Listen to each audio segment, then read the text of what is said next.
সেই বাঁদিটার সাথে বিয়ে হয়েছিল জয়দের। বাঁদিটার রং হলো কালো কুচকুচে, যেহেতু আফ্রিকান মেয়ে। আর যার সঙ্গে বিয়ে হয়েছে সে বিয়ে হয়েছে তার নাম জয়দ। এ হলো একবারে আরবিয়ান মানুষ, টকটকে সাদা, গমের মতো ফর্সা।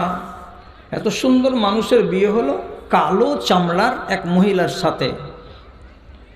তার কিছুদিন পর একটা বাচ্চা পয়দা হলো। বাচ্চাটার নাম রাখা হলো ওসামা। ওসামা পয়দা হলো তো বাপের দিকে গেল না, চলে গেল মায়ের দিকে। ওসামার রং, তার মা যেমন কালো নিগ্র, তেমনি তার চামড়া, তার রং গায়ের একবারে কুচকুচে কালো। এক জায়গাতে বাপ খাড়ো আছে পূর্ণাঙ্গ মানুষ, আর তার পাশে খাড়ো আছে 4 বছরের বাচ্চা। বাপ হলো টলটলে সাদা ফর্সা, আর তারপর সে 5 বছরের বাচ্চা এত বড়টা দাঁড়িয়ে আছে কালো কুচকুচে। এটা কে হলো? যে এটা আমার আব্বা। এ বলে এটা আপনার কে হলো? এটা আমার বেটা। তো যারাই দেখে একটু কমজোর মনের মানুষেরা করে কি, নাক ছিটকায়। কি বলে নাক ছিটকায়? এটা যদি জায়েদের উপজা বেটা হবে তো কালো কেন হবে? সাদা হতো। আর একজন বলে কোনো গন্ডগোল আছে মনে হয়। গন্ডগোল আছে মানে এটা কি? এই বাচ্চাটা জায়েদের নয়, ওর মার পেট থেকে পয়দা হয়েছে, এর বাপ অন্য কেউ হবে। তাহলে সংশয় প্রকাশ করা হচ্ছে না? অথচ এই ছেলেটা একদম তার বাপের ঔরসে হালাল সন্তান জন্মগ্রহণ করেছে, কিন্তু তারপরেও মানুষের ভিতরে ওই চেমিগই, কিলোকাল, এখানে ওখানে ফুসফুসি, যেই সেই যা তা কথা বলে। কথাটা রাসূলুল্লাহর কানে এলো। আল্লাহ পাকের নবী শেষে বলছেন, পরওয়ারদিগার, কেমন করে এই সমস্যার সমাধান করা যাবে? এটা তো হালাল বাচ্চা। জায়েদ বিবাহ করেছে এই আইমান মেয়েটাকে। মেয়েটা হলো রং কালো। কালো মেয়ে ছেলের পেট থেকে বাচ্চা পয়দা হয়েছে, বাচ্চাটাও কালো। লোকেরা যদি বলে তার বাপের যদি বাচ্চা হলো তো বাপের মতো সাদা কেন নয়? কি দিয়ে বোঝা যাবে? কেমন করে মানুষকে বোঝানো যায়? রসুলের যেহেতু বাড়ির খাদেমা, তো তখন আল্লাহ রসুলের মনটাতে কষ্ট হলো। একদিন বাড়ির বারান্দায় বাপ আর বেটা দুজন শুয়ে আছে। তো হাঁটু পর্যন্ত চাদরে ঢাকা আছে, মুখ দুটোকে ঢাকা। আর দুই বাপ বেটার পা দুখানা কিন্তু খোলা, ঢাকা নাই। একখানা পা আর একখানা পায়ের সঙ্গে এরকম একাকার হয়ে আছে। পাগুলো গোলমেল হয়ে আছে। দুখানা পা ছোট আর দুখানা পা বড়, কিন্তু পা দুটা এরকম একজন আর একজনের ভিতরে ঢুকে উলট পালট হয়ে আছে, যেহেতু দুজনই বাপ বেটা পাশাপাশি শুয়েছিল। এমন সময় রাসূলুল্লাহর কাছে দেখা করতে এলো একজন লোক, যেগুলোকে আজকের দিনে আমরা বলি মেডিকেল অফিসার। রাসূলুল্লাহর যুগে ওই লোকগুলোই ছিল, ওদেরকে আরবি ভাষাতে বলা হতো কায়েফ। কায়েফের মানে ছেলের বাপ কোনটা, বা এই ছেলেটার বাপকে, বা এই বাপটার ছেলে কোনটা, এইগুলোকে যদি নির্দিষ্ট করে দেওয়ার জ্ঞান রাখে তো বিশেষ কিছু লোক ছিল আরবের মাটিতে। বাপ বেটার চেহারাকে দেখবে, বুঝবে, পড়বে, স্টাডি করবে, করার পর ফয়সালা করে দেবে। ঠিকঠাক ফয়সালা করে দিতে পারতো। কি তারা দেখতো? ঠোঁট দেখতো, চোখের ভুরুগুলোকে দেখতো, কপালের মুনিগুলোকে দেখতো, হাতের পোরগুলোকে দেখতো, আঙুলগুলোকে দেখতো, রঙগুলোকে দেখতো। দেখার পরে সব জিনিসকে টালি করে দিয়ে ফয়সালা করে দিতে পারতো যে এই বাচ্চাটা এর না, বাচ্চাটা এর নয়। এটা হাদিস থেকে প্রমাণিত আছে। আজকে টাইম নেই অতটি কথা আমার বলার, আমি শর্টের উপরে আছি, আমাকে আরও কাজ করতে হবে। তো ওইখান দিয়ে গত হচ্ছিল মেডিকেল অফিসার, ওর নাম হলো মুজাজ্জেজ আল মুদাল্লিজি। ওটা জটিল নাম, মুজাজ্জেজ আল মুদাল্লিজি। এই একটা আরবি লোক হেঁটে চলে আসছে রসুলের কাছে, তার দরকার আছে। তো দেখছে বারান্দাতে শুয়ে আছে, পা মেল করে এরকম ব্যাট শার্ট লাগিয়ে দিয়ে। তো চোখের সামনে পা দুটা যখন দেখা গেল, তখন লোকটা বলছে কি যে হাজিল আকদাম বাদহ মিন বাজ। কে এগুলো গো? বাপ বেটা শুয়ে আছে, এই পা দুখানা থেকে এসেছে। খেয়াল করবেন কথার দিকে। কে এই দুটা গো এখানে শুয়ে আছে? এই পা দুখানা এই পা দুখান থেকে এসেছে। মানেটা কি? এই যে ছোট পা দুখানা দেখছি, বড় পায়ের সঙ্গে লেপটি আছে, পেঁচি আছে, এই পা আর এই পা কিন্তু এক অপর থেকে হয়েছে। মানেটা হলো এই ছোট পা দুখানা যার, এটা হলো বাচ্চা, আর এই বড় পা দুখানা যার, এটা হলো বাপ। এই বাপেরই জন্ম দেওয়া এটা বাচ্চা। যেই হোক না কেন, বাপ বেটা তোমরা শুয়ে আছো চাদর গায়ে দিয়ে। কথাটা যেমনি শুনলো, এ তো মেডিকেল অফিসার, এর কথাকে ফেলে দেওয়ার তো কারোর হিম্মত নেই।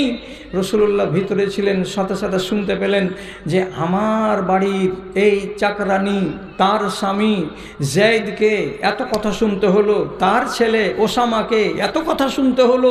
আর আজকে আমি বলিনি, তথাপি লোকটা এসে যখন এমন কথাটা বলে দিয়েছে, আর রসুলুল্লাহর কানে যেমনি খবর হলো যে আরবদের মেডিকেল অফিসার আজকে বলে দিয়ে গেল এই পা দুখানা এই পা দুখানের, এই পা দুখানা এই পা দুখানের, তার মানে এই পা দুখানা এই পা দুখান থেকে জন্ম নিয়েছে, সুতরাং এরা বাপ বেটাতে কোনো সন্দেহ নেই। তখন রসুল্লাহ এমনি করে হাসলেন। কতটুকু হাসলেন? নবী করিম সাল্লাল্লাহু আলাইহি সাল্লামের ডান দিকের এবং বাম দিকের কিছু কিছু উপরের দাঁত এবং কিছু কিছু নিচের দাঁত দেখতে পাওয়া গেল। আনন্দিত হলেন, এত আনন্দিত হলেন যেমন একটা মানুষ কোনো টাকা পড়ে পেয়ে যায়, যেমন একটা মানুষ কোনো সম্পত্তি হাতে লেগে যায় তো থামতে পারে না, মুখটাকে মেল করে হাসে, তখন দাঁত খুলে যায়। আল্লাহ রসুল এত খুশি হলেন, এত খুশি হলেন যে তার মুখের হাসি থেকে এতটা পাওয়ার বাড়লো যে চোখ চেহারার দাঁত পর্যন্ত দেখতে পেলেন। যারা দাঁড়িয়েছিলেন তারা রসুলুল্লাহর চেহারাকে এইভাবে পড়েছেন। কি বলতে চাইছিলাম? তাহলে হাসিও আছে, কান্নাও আছে। আর এ কথাটা আপনারা হয়তো পড়েছেন কি, তোর জীবন বিনা আপনি বাজে দুঃখ সুখের দুই তারে, তোর জীবন বিনা আপনি বাজে দুঃখ সুখের দুই তারে, ভাঙা পড়া নিত্য খেলা জীবন নদীর দুই পারে, জীবন নদীর দুই পারে। এ জীবন চলার পথে আনন্দে তুই গান গেয়ে যা, এ জীবন চলার পথে আনন্দে তুই গান গেয়ে যা, কি পেলি তুই কি হারালি হিসাব করে লাভ কি রে, ও তোর জীবন বিনা আপনি বাজে দুঃখ সুখের দুই তারে। দিন দুনিয়ার মালিক যিনি, দিন দুনিয়ার মালিক যিনি, জীবন চলে যার হাতে,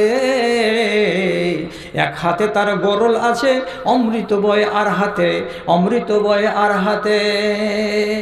যাদেন প্রভু তাই নিয়ে তুই, যাদেন প্রভু তাই নিয়ে তুই, আনন্দে তুই দান করে যা, আনন্দে তুই দান করে যা, ও তোর জীবন বিনা আপনি বাজে দুঃখ সুখের দুই তারে, ভাঙা গড়া নিত্য খেলা জীবন নদীর দুই পারে, জীবন নদীর দুই পারে। এ প্রসঙ্গটা অনেক লম্বা, অল্প টাইমের ভেতরে বর্ণনা করে শেষ করা যাবে না। মানুষকে আল্লাহ রাব্বুল আলামিন সবসময় এক হালাতে রাখেন না।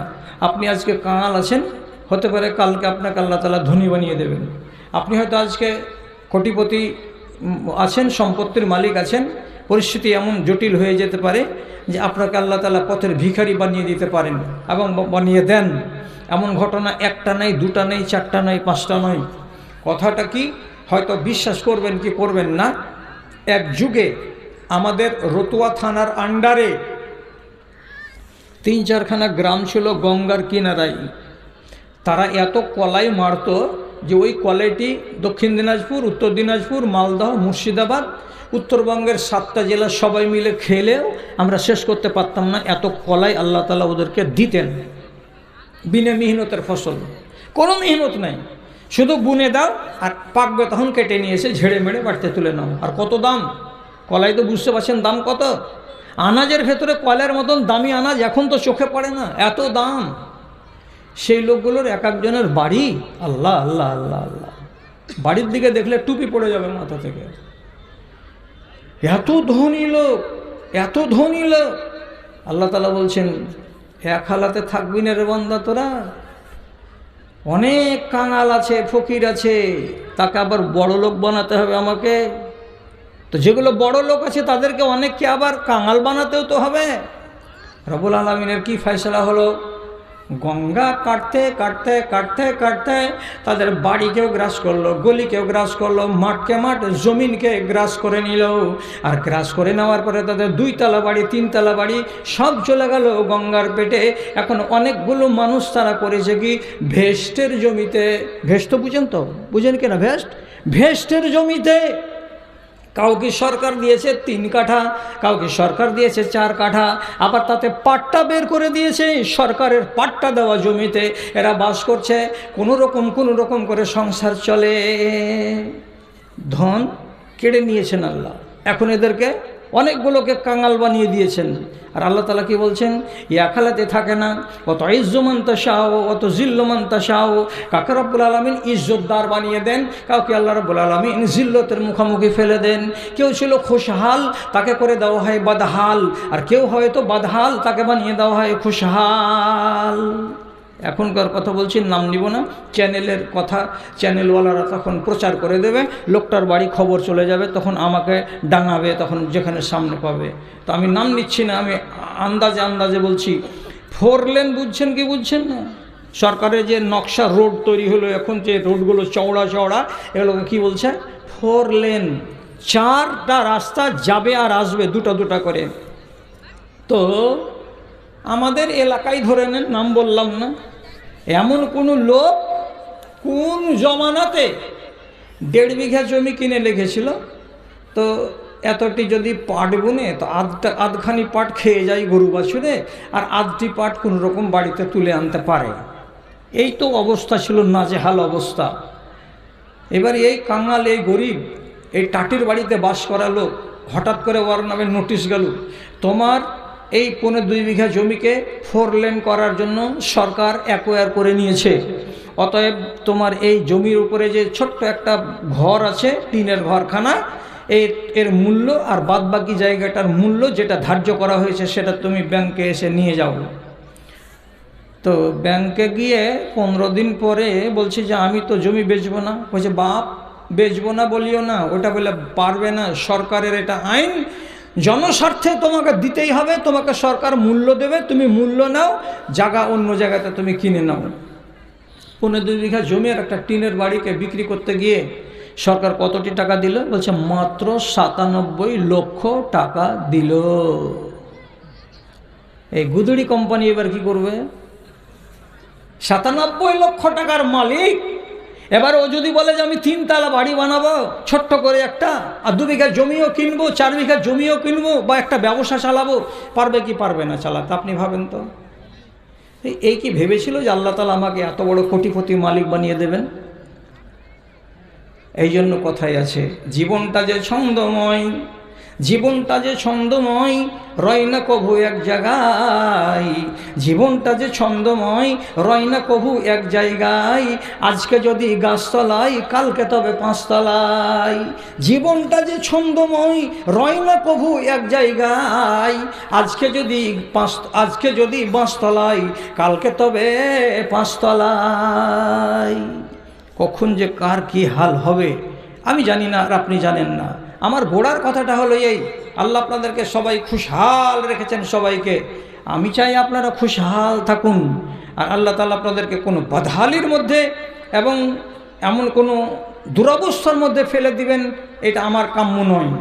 বাকি থাকলো এই, দেশের মাটি থেকে আপনি, আপনার বাড়ি থেকে, আপনার এলাকা থেকে আপনি আল্লাহর আযাবকে দূরে সরিয়ে রাখার চেষ্টা করবেন, তো আরও সুখী থাকবেন। আমার বাড়ি থেকে কি করে আমি মুসিবতকে দূরে রাখবো? নাম্বার 1, শয়তানকে ঢোকার জায়গা দিবেন না, নাম্বার 1। 2 নম্বর কথা, আপনার বাড়িতে যেন শয়তানের বেরিয়ে যায়, আর আল্লাহর ফেরেশতারা যেন থাকার মতো পজিশন পায়, আপনি ব্যবস্থা করে দেন একটা। আপনি বলছেন অসম্ভব কথা মৌলী সাহেব, এগুলো আমার হাতে নেই। আপনার হাতে আছে, আপনার হাতে আছে, এক্ষুনি বলছি আপনার হাতে আছে, আপনার হাতের বাইরে আমি বলছি না। অসম্ভব কথা আপনাকে আমি শোনাতাম না। 1। 2 নম্বর কথা হলো এই, আমার দেশের উপরে যেন আল্লাহর কোনো বালা, কোনো মুসিবত নাজেল না হয়, তার জন্য আপনাকে স্থির সিদ্ধান্ত নিতে হবে। কি স্থির সিদ্ধান্ত? আল্লাহ আমাকে যা বলেছেন তার ফয়সালা আমার শিরোধার্য, আমি আল্লাহর ফয়সালার বাইরে যাব না। তো 2টা কথা বলে দিই, আর দেওয়ার পর অন্যদিকে যাই। কি কথা? বাড়িতে শয়তান যেন বাস না করে। তো শয়তান বাস করার কি উপায়? তাকান, রাগঝাল করবেন না। সাড়েতে গিয়ে শুরু করব, ঠিক আছে? ঠিক আছে না? আচ্ছা, শয়তান যেন বাড়িতে না থাকে তার ব্যবস্থা কি? কথা শোনেন, বড় কষ্ট লাগবে শুনতে, কিন্তু বড় কষ্ট হবে জানে। আর আপনারা শতকরা 90টা লোক আমাকে ভালোবাসতে পারবেন না এটা কথা শুনে, কিন্তু এটা অন্যায় হবে। আমি হাদিসের কথা বলছি। সেটা কি? আল গুরফাতু আল ফিরাশু লিনাফসিকা আল ফিরাশু লিজাওজিকা আল ফিরাশু লিযাইফিকা ওয়া রাবিউহা লিশাইতান। আপনার বাড়িতে আপনারা মিয়া বিবি আছেন আর একটা বেটা আছে মাত্র, আর কেউ নাই। তো নবীজি বলছেন, একটা কামরা তোমার নিজের জন্য, 2 নম্বর কামরাটা তোমার বিবির জন্য, 3 নম্বর কামরাটা তোমার বেটার জন্য, 4 নম্বর কামরাটা তোমার মেহমানের জন্য। 4খানা কামরাকে সাজিয়ে রাখো, গুজিয়ে রাখো, বিছান পেড়ে পেড়ে রাখো, অসুবিধা নাই।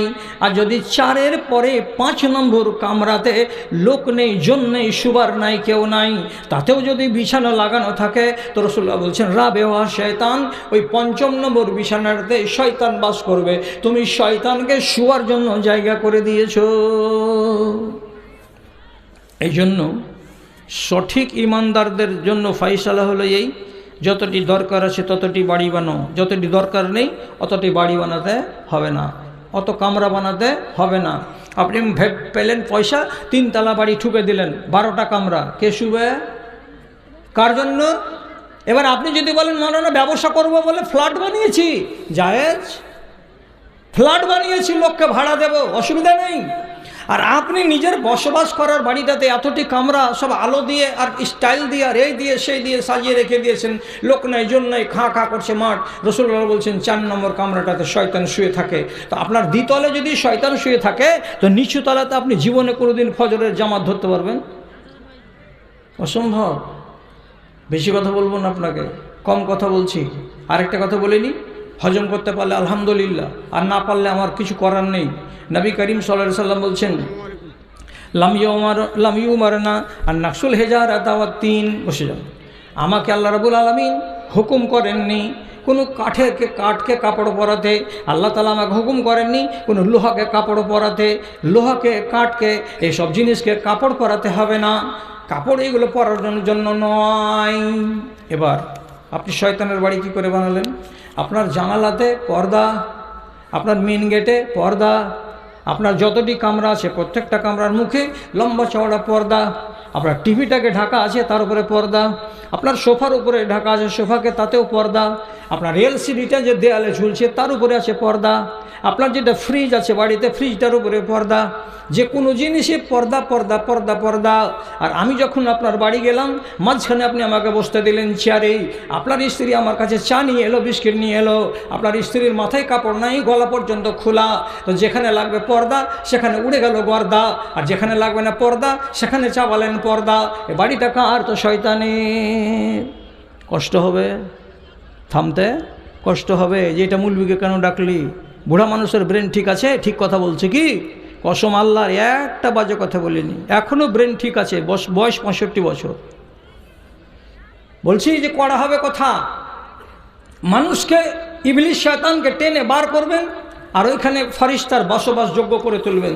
কি দিয়ে ফারিস্তা বাস করবে? খেয়াল করেন আমার কথার দিকে। কি?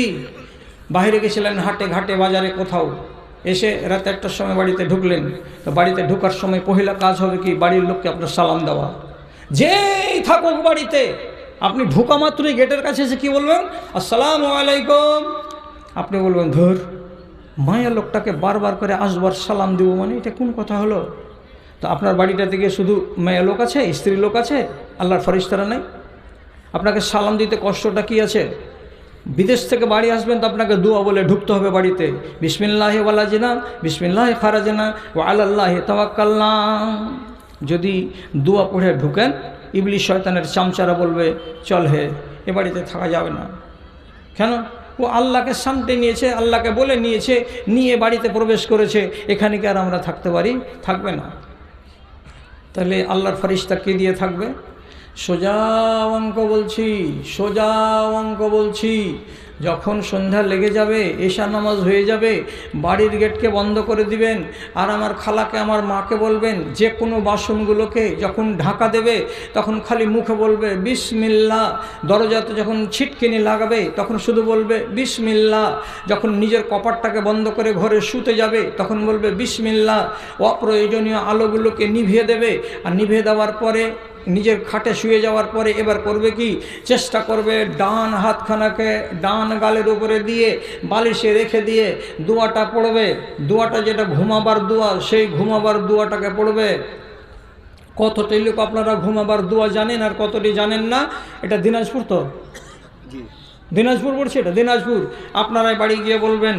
আর এই দোয়াটাকে পড়ে দেওয়ার পরে যদি আপনি ভালো মনে করেন যে সারা রাত আমার বাড়িতে আল্লাহর ফেরেশতা থাকুক, তাহলে আপনাকে শুবার কালে এই হাতটাকে এখানে রেখে দেওয়ার পরে আয়াতুল কুরসি পড়তে হবে। আয়াতুল কুরসি পড়তে হবে। মধ্যেকার 3 নম্বর লাইটের সামনে যারা যারা আছেন, এখান থেকে 1 2 3 নম্বর লাইটের কাছে যারা যারা আছেন, 3-4 জন লোক হাত তুলে আমাকে বলুন যে আপনি আয়াতুল কুরসি জানেন। হাত তুলে বলুন আয়াতুল কুরসি জানেন। অনেক কম লোক, অনেক কম লোক। আয়াতুল কুরসি কোনটা? আল্লাহু লা ইলাহা ইল্লা হুয়াল হাইয়ুল কাইয়ুম। এই দোয়াটাকে, আয়াতটাকে সম্পূর্ণটাকে পড়ে আপনাকে ঘুমিয়ে যেতে হবে। আপনি যদি এই আয়াতটাকে পড়ে ঘুমিয়ে যান রাতের বেলায়, তো রব্বুল আলামিনের নবী বলছেন সারা রাত তোমার বাড়ি জোগাবে, তোমার গাড়ি জোগাবে, তোমার সাজ সরঞ্জাম জোগাবে, তোমার কাঁড়ির পালা জোগাবে, তোমার টালির ভিটাকে জোগাবে, সব কিছু জোগাবে কে? আল্লাহ রাব্বুল আলামিনের একটা ফেরেশতা। সকাল যখন হবে তখন ফেরেশতাটা আবার আসমানে চলে যাবে। তাহলে বাড়িতে রাজ করছিল কে? তো আল্লাহর ফেরেশতা। ফেরেশতাকে সব সময় কাছে রাখেন, তাহলে আপনার বাড়িতে বরকত থাকবে। আর দেশ থেকে আল্লাহর আযাবকে দূরীভূত করতে হবে। দূরীভূত করতে গেলে আল্লাহর আযাব কি হয় আমাদের? বেশিরভাগ যেটা হয়, আল্লাহ হয় বেশি বৃষ্টি দিয়ে দিচ্ছেন, আর না হয় আল্লাহ তাআলা এমন কম বৃষ্টি দিচ্ছেন যে আমাদের দেশ তখন ত্রাহি ত্রাহি করছে যে আল্লাহ পানি দাও, পানি দাও। এই দুটো জিনিস, এগুলোর জন্য আমাদের ফসলের জন্য না হয়। তারপরে আল্লাহ তাআলা বলছেন, এই বান্দারা যারা তোমরা বাকড়ামি করো তাদেরকে বলছি বেশি মাতব্বরি করিও না। কেন? সূরা মুলকের শেষখানে বলছেন আল্লাহ রাব্বুল আলামিন যে তোমাদের এই পানিগুলোকে কি করা যায়, যদি পাতালে একটু বেশি করে নামিয়ে দেওয়া যায়। তাহলে তোমাদের ভেতরে কেউ আছে এরকম, তোমার দাদা, তোমার 14 গোষ্ঠীতে কেউ, যে পাতালের পানিগুলো 20 ফিট থেকে নিচে চলে গেছে, তো সেখান থেকে টেনে তুলে তুমি তোমার সেচের জমিতে দেবে, এরকম হিম্মতওয়ালা কোনো লোক আছে? বলছে মার্শাল আছে। তো তোমাদের ভিতরে কটা লোকের মার্শাল আছে? কটা লোকের? বোরিং কত লোকের আছে? অনেক লোকের আছে। বোরিংয়ের পানি কত দূর থেকে উঠে? তো 20 ফিট 18 ফিট থেকে উঠে পানির লেয়ার যদি 25 ফিটে চলে যায়, তাহলে আপনার বোরিং কাজ করবে না। কোরআন আল্লাহ তাআলা কি বলছেন? লাউ আন্না মাআকুম গাওরান ফামাইয়াতে মাইন। তোমাদের পানিগুলো যদি পাতালে নিচে নেমে যায়, তাহলে তোমরা কি করে ওই পাতাল থেকে পানিগুলোকে টানবে, আর টানার পরে ফসলে সেচ দেবে। কেন যাবে নিচে? কিসের জন্য যাবে নিচে? রব্বুল আলামিন বলছেন, ওরে দেশের লোকেরাও, তোমরা যদি যাকাতকে আটকিয়ে দাও, ফসলের ওসরকে যদি আটকিয়ে দাও, তাহলে ফসলের ওসরকে আটকে দিতে গেলে আমি আসমান থেকে বিন্দু পড়া বন্ধ করে দেব। তোমাদের উপরে পানি হবে না, বর্ষা হবে না। আর বর্ষা যদি না হয় তো পানির লেয়ার উপর দিকে উঠবে না, আর তোমাদের দেশের ফসলগুলো ঠিকঠাকভাবে হবে না। তোমরা তখন না খেয়ে মরবে। তোমাদের মাঠগুলো শুকিয়ে হা হা হয়ে যাবে। যদি বলেন যে হ্যাঁ সত্য, তাহলে এই আযাবকে দূর করতে হলে কি করতে হবে? আমাকে আমার ফসলের ওসর দিতে হবে। আমাকে ওসর কাকে বলে ভাইজান? ভালো করে চট করে 1 মিনিটে শুনুন। যদি আপনার সেচ দিয়ে ফসল তৈরি হয়, 20 মনে 1 মন আল্লাহর নামে বের হয়। একটু আওয়াজ দিন আমাকে। 20 মনে 1 মন, 20 মনে 1 মন যদি আপনার সেচ দিয়ে হয়, খাদ দিয়ে হয়, পানি দিয়ে হয়, তাহলে 100 মন যদি আপনার ভুট্টা হয়, তাহলে আল্লাহর নামে বের হবে কয় মন? কয় মন বের হবে? 5 মন। 5 মন। আপনি এই আইনটা মানতে পারেন? আমি কেন, সারা পশ্চিমবাংলাতে যত আহলে হাদিস আছে, আর হানাফি আছে, আর বেরেলি আছে, আর সুন্নি আছে, আর যত লোক আছে, আল্লাহর সব আইনকে মানতে পারে, কিন্তু বিয়ের আইনকে মানতে পারে না, আর আল্লাহর জাকাতের আইনকে লোক মানতে পারে না। বড় কষ্ট লাগে জাকাতের আইনকে